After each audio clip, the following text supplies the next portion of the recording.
샬롬 9월 24일 매일 말씀 묵상입니다. 한 주간도 주님 안에서 평안하게 지내셨는지요? 오늘도 주님께서 우리와 함께 주님의 평강을 주시고 기쁨 주시고 행복을 주시는 그런 하루 되시길 소망합니다. 오늘은 지난주에 이어서 계속해서 출애굽기 34장 말씀을 묵상해 보고자 합니다. 하나님께서 우리에게 언약 백성으로서 우리를 불러주시고 주님의 소유로 삼아주셨는데 그 복에 대해서 우리 함께 살펴보고 있습니다. 오늘은 그 복을 중재하였던 모세가 이 산에서 내려와서 나타났던 그 말씀을 통하여서 우리에게도 시사하는 바, 우리에게도 주는 교훈을 함께 묵상해 보고자 합니다. 오늘은 출애굽기 34장 29절 말씀을 묵상하겠습니다. 제가 봉독하겠습니다.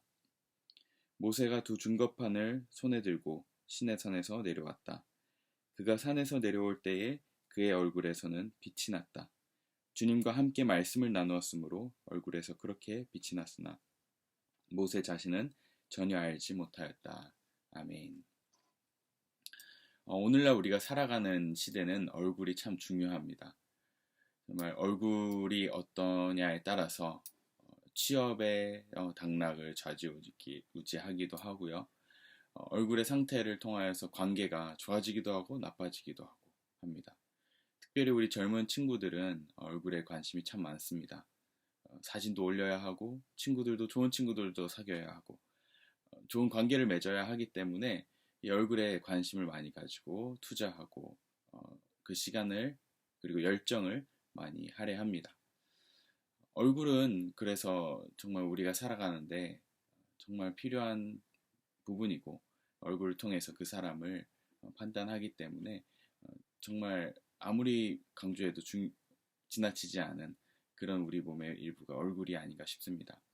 너무나 잘 아시겠지만 얼굴이라는 것은 얼꼴이라는 데서 유래했다고 합니다. 우리 얼에 꼴을 담아있는 곳이 얼굴이라는 것이죠. 얼이라는 것은 우리 순우리 말로 영혼이라는 뜻을 가진 단어라고 합니다. 즉 얼굴은 우리의 영혼을 담고 있는 그릇이라는 것이죠.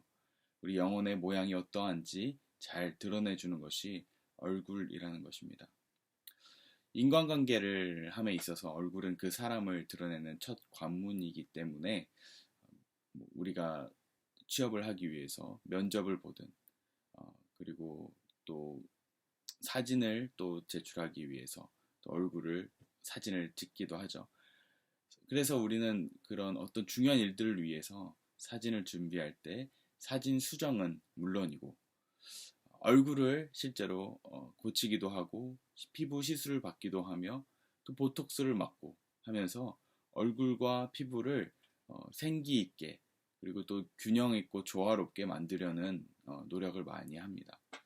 저도 여권을 재발급 받기 위해서 이번에 사진을 찍으러 갔는데요. 아토피 때문에 많이 상태가 좋지 않았는데도 불구하고 결과물을 보니까 정상처럼 나왔더라고요.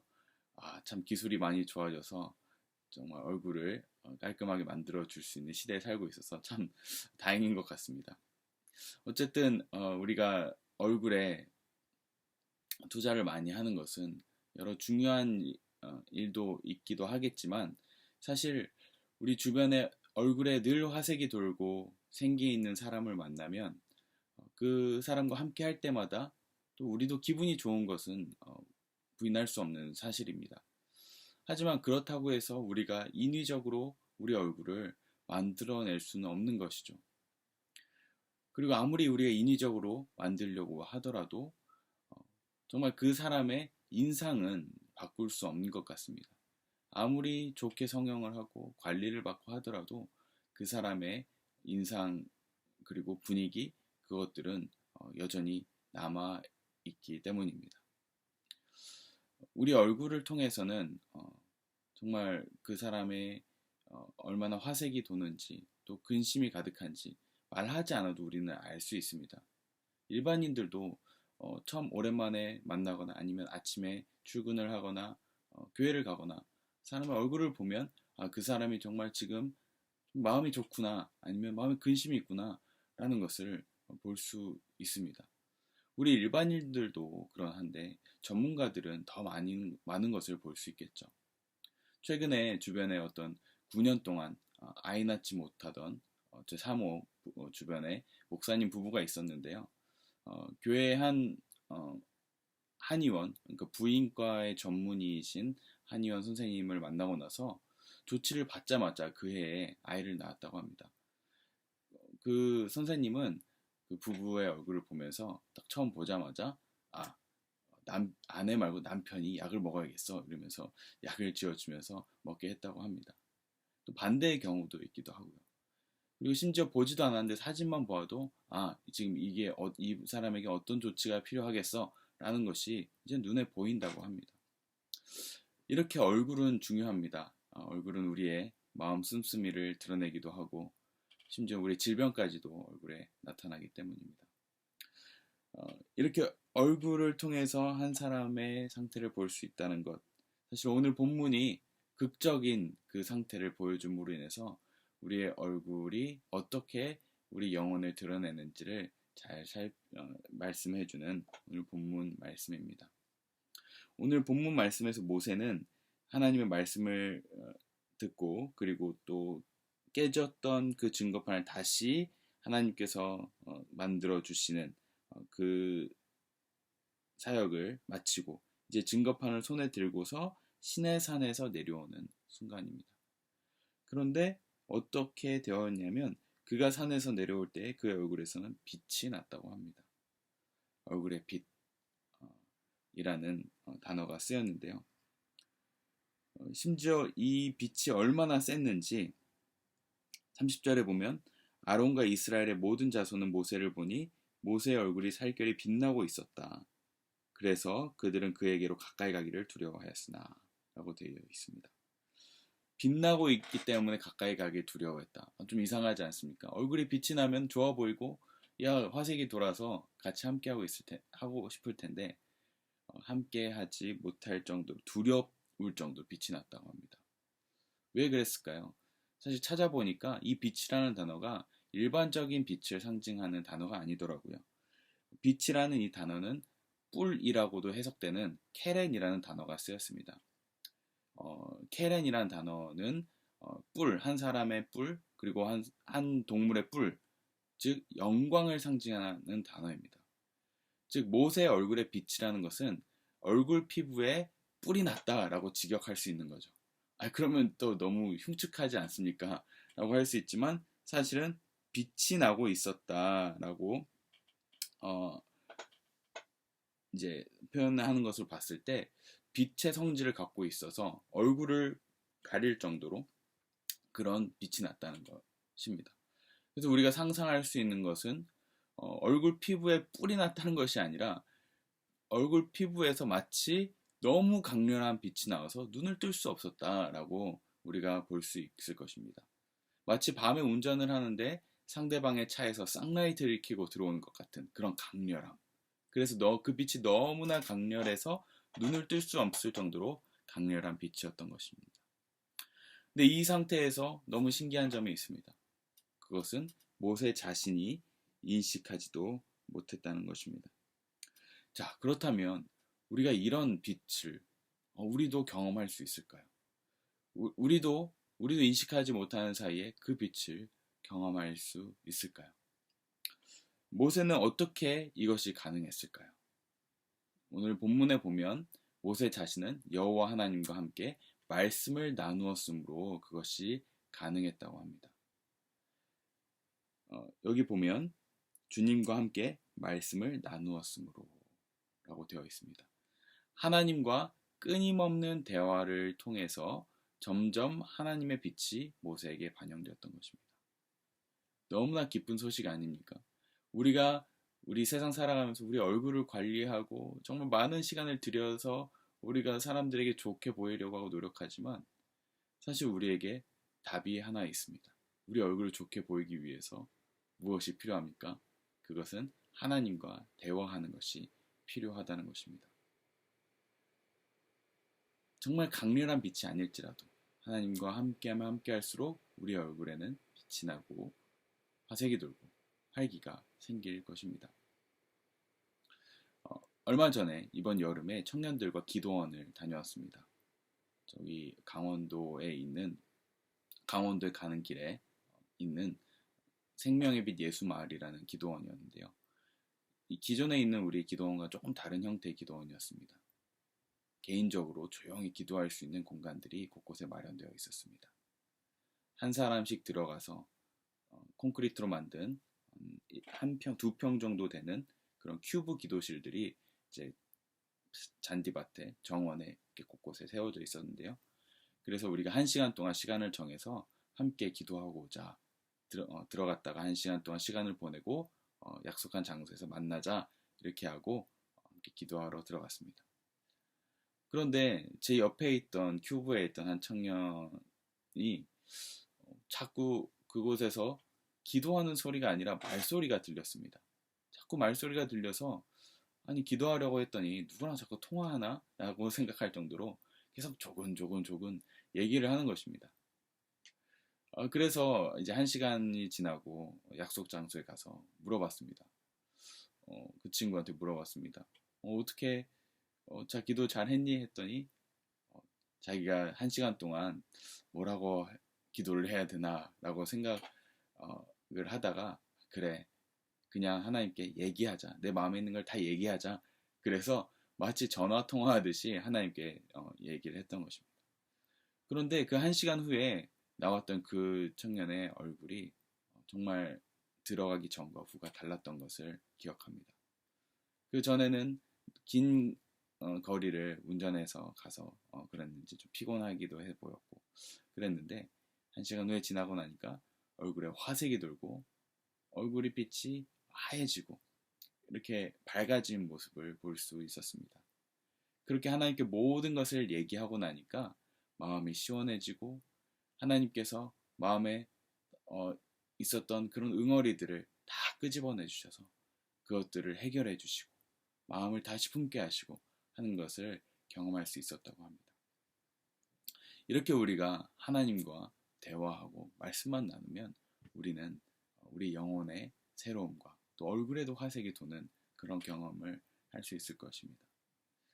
마리아와 마르다 이야기도 너무 잘 아실 것입니다. 누가복음 10장에 보면 마르다가 손님 접대로 너무 바쁜데 동생인 마리아는 주님의 발 곁에 앉아서 말씀만 듣고 있는 모습이었습니다. 그 모습을 봤을 때 어땠을까요? 일을 열심히 하고 있던 마르다는 정말 답답했을 겁니다. 이렇게 바쁜데 도와주지도 않고 뭐 하고 있는가? 그래서 마르다는 예수님에게 얘기합니다. 주님, 내 동생이 나 혼자 일하게 들은 것을 아무렇지 않게 생각하지 마시고 가서 거들어 주라고 좀 말씀 좀 해주세요. 라고 합니다. 근데 그때 예수님이 뭐라고 하십니까? 마르다야, 마르다야, 너는 많은 일로 염려하고 들떠 있다. 그러나 주님의 일은 많지 않거나 하나뿐이다. 마리아는 좋은 몫을 택하였다. 그러니 아무도 그것을 그에게서 빼앗지 못할 것이다. 아멘. 이렇게 말씀하셨습니다. 예수님께서는 마리아가 그냥 말씀을 듣고 함께하는 그것에 굉장히 중요한 중요성을 부여하셨던 것입니다. 우리도 마찬가지입니다. 우리가 교회를 섬기고 또 많은 사역들이 있지만 정말 우리가 얼마나 하나님의 음성에 민감한가라고 생각할 필요가 있습니다. 물론 일을 하기 싫어서 저렇게 이래저래 요령을 피우고 이런 모습 보면 참 우리도 기분이 좋진 않겠죠. 일하고 있는 분들이 섬기는 일 얼마나 귀한 마음으로 섬기고 계십니까? 그러나 우리는 주일 예배 때 나는 주일날 예배를 드리고 교회 공동체 섬김을 했을 때 나는 무슨 섬김을 하였나 라고 생각을 하면서 그래 오늘 열심히 했어. 그래 오늘은 정말 보람찼어 라고 생각할 수 있겠지만 사실은 우리가 정말 점검해야 될 것은 내가 이 주일 섬김을 통해서 혹은 이 예배를 통해서 과연 나는 하나님의 음성을 들었는가? 나는 얼마나 하나님과 대화를 나누었는가 점검할 필요가 있습니다. 예수님께서는 마리아에게 좋은 몫을 택하였다 하셨습니다. 좋은 목이 있다는 것은 나쁜 목도 있다는 거죠. 더 좋은 몫을 택했던 마리아처럼 우리도 하나님과의 교제가 그 얼마나 기쁜 것이고 중요한 것인지 우리는 알아야 될 필요가 있을 것입니다. 우리가 얼마나 그분과 교제하는 것이 우리의 가장 큰 우선순위로 삼고 있는지, 그것이 우선순위인지 점검해 보시기 바랍니다. 자, 그렇다면 어떻게 우리가 구체적으로 하나님 얼굴에 광채가 날 정도로 하나님과 가까워질 수 있을까요? 기도하는 시간도 1시간 혹은 모세처럼 그렇게 구별된 시간을 가지고 나아가야만 광채를 얻을 수 있을까요? 우리 얼굴빛이 변할 정도로 화색을 얻을 수 있을까요? 그것을 고민했던 그 고전이 있습니다. 오래된 책이죠. 로렌스 형제라는 한 교부가 신부님이 썼던 하나님의 임재 연습이라는 책이 있습니다. 참 제목이 이상하죠. 임재를 연습한다 라고 되어 있습니다. 이분이 주장하는 것은 하나님의 임재는 연습이 필요하다는 것입니다. 그리스도를 믿는 우리는 이제 십자가와 부활 사건으로 인해서 하나님과 가까워질 수 있었다는 점을 전제로 합니다. 그래서 언제든 우리는 하나님과 가까워질 수 있고 만남이 가능해졌고 임재를 경험할 수 있다는 것입니다. 모세처럼 그렇게 시나이 산을 올라가지 않더라도 말입니다. 그러나 우리에겐 문제가 있습니다. 여전히 육신의 죄성이 남아 있어서 하나님과 가까이 하고 싶지 않아 한다는 것이 가장 큰 문제입니다. 그래서 우리에게는 하나님의 임재를 경험하기 위한 연습이 필요하다는 것입니다. 이 연습을 해야 행동이 자꾸자꾸 늘어나야 그것이 습관이 되고 습관이 되면 그것이 우리에게 자연스러워진다는 것입니다. 하나님의 임재는 나의 만족과 기쁨을 주지만 이분이 주장하기로는 하나님 나의 만족과 기쁨을 주지만 그것을 나를 위해서 하는 것이 아니라 이것은 사실 하나님의 명령이기 때문에 하는 것이라는 것을 또한 전제로 합니다. 즉 그렇게 하나님의 임재를 자연스러워질 때까지 반복하고 연습하면 하나님의 임재는 처음부터 자연스러워진다는 이야기를 하고 있습니다. 즉 우리에게 하나님의 임재를 경험하는 것은 멀리 있지 않다는 것입니다. 아까 한 청년이 하나님께 말을 걸고 마치 통화하듯이 대화하는 것처럼 우리가 언제든 하나님과 함께 한다는 것을 인식하고 그것을 추구하고 내가 일을 하던 공부를 하던 사람과 대화를 하던 어느 순간에서나 하나님이 나와 함께 하시다는 것을 내가 물리적으로 인식을 한다면 물리적으로 함께 하신다는 것을 인식한다면 그때부터 하나님의 임재가 넘쳐나고 내 얼굴에서는 남들이 볼 때 나도 모르게 화색이 돌고 빛이 나는 것을 알게 될 것입니다. 말씀을 마치겠습니다. 하나님의 임재를 추구하시고 연습하시기 바랍니다. 그때 여러분들의 얼굴빛이 바뀔 뿐만 아니라 우리의 속사람도 어둠이 사라지고 밝아져서 우리가 인식하지 못하는 사이에 사람들이 우리에게 하나님이 함께 하시라는 사실을 알게 될 줄을 믿습니다. 그렇게 하나님의 임재를 연습하고 또 하나님을 추구하여서 주님과 더욱더 친해지시고 가까워지시는 오늘 하루 되시길 소망합니다. 기도하겠습니다. 사랑의 하나님, 우리에게 얼굴이라는 것을 주셔서 우리의 영혼을 드러내게 하여 주셨습니다. 하나님이 얼굴을 통하여서 많은 사람들이 하나님의 살아계심을 보여질 수 있도록 우리 얼굴을 통하여서 하나님의 살아계심이 드러날 수 있도록 우리를 사용하여 주시옵소서. 우리의 우선순위가 우리 어떤 일을 하거나 어떤 일을 성취하는 것보다도 하나님과 더욱더 교제하고 하나님의 음성을 듣고자 사모하고 하나님께 우리의 마음을 모든 것들을 내어드릴 수 있는 하나님 그런 시간들을 더욱더 우리에게 허락하여 주시옵소서. 그리하여 우리의 삶이 전인적으로 변화하여 하나님 살아계심을 우리의 전인격적으로 드러내는 그런 주님의 귀한 도구로 사용하여 주시옵소서. 감사드리며 예수님 이름으로 기도합니다.